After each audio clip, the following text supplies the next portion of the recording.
এ যদি মন্দিরে ঢুকতো তাহলে আমরা ভাবতাম যে মন্দির বাবা।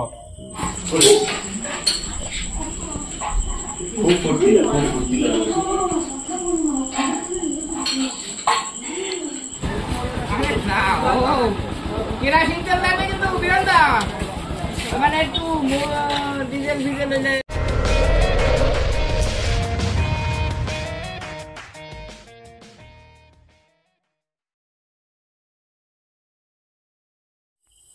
Hello everyone, welcome back to Reptopedia. আর আমি আপনাদের রেপ্টোপেডিয়া থেকে জয়দেব মজুমদার।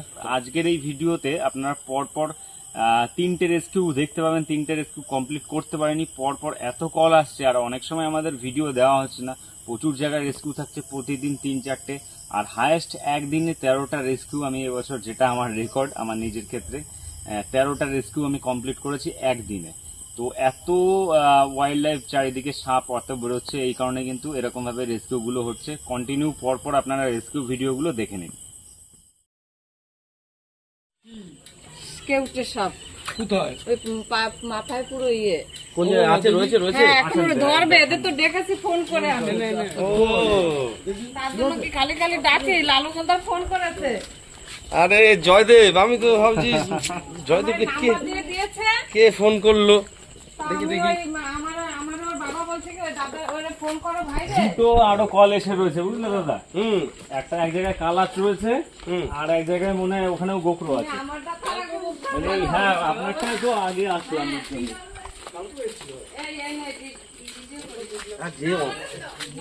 আছে আছে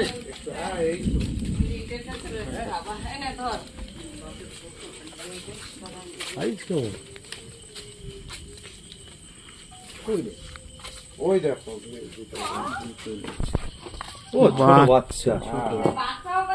হ্যাঁ হ্যাঁ, এটাই কিন্তু বিপদ। হ্যাঁ হ্যাঁ, সব থেকে বেশি বিপদ এই সাইজটায়। ঢাললে তো টের পাবে না। কিছু খেয়েছে মনে হয়, বুঝলি তো? কিছু খেয়েছে মনে হচ্ছে, জালেটা পেঁচিয়ে যায়।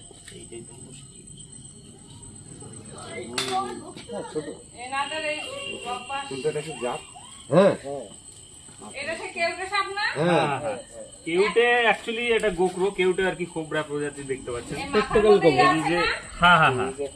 এই যে সাইজটা দেখতে পাচ্ছেন, এই ধরনের সাপের সাইজ যেগুলো থাকে সেগুলো একটু মারাত্মক হয়, কারণ এদের বলে না ইয়ং ব্লাড। যখন ভেনম ঢালে, বিষ ঢালে, তখন কিন্তু প্রচুর পরিমাণে যতটা ভেনম গ্ল্যান্ডে বিষ থাকে ঢেলে দেয়। তো এই বছরেরই বাচ্চা সম্ভবত কিন্তু যথেষ্ট বড়, গত বছরের বাচ্চা এটা না।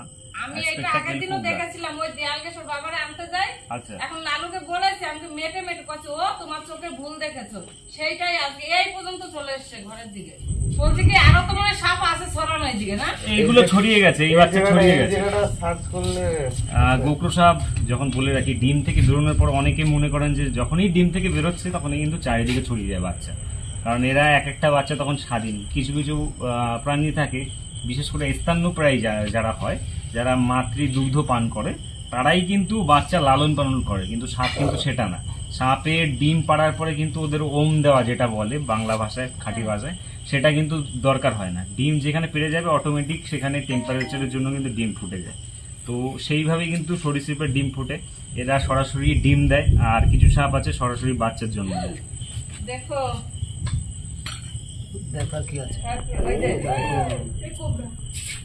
স্পেকটাকেল কোবরা বা ইন্ডিয়ান কোবরা বা ন্যাসলট কোবরা, বিভিন্ন নাম। খরিশ, গোমা, ফেটি, ফিটার, বিভিন্ন নাম বিভিন্ন এলাকায়। তো বেশ লম্বা, চেয়ার আন্দাজে বেশ লম্বা সাপ। একটা ছোট কোটো থাকলে প্লাস্টিকের, সেটা। হ্যাঁ হ্যাঁ হ্যাঁ,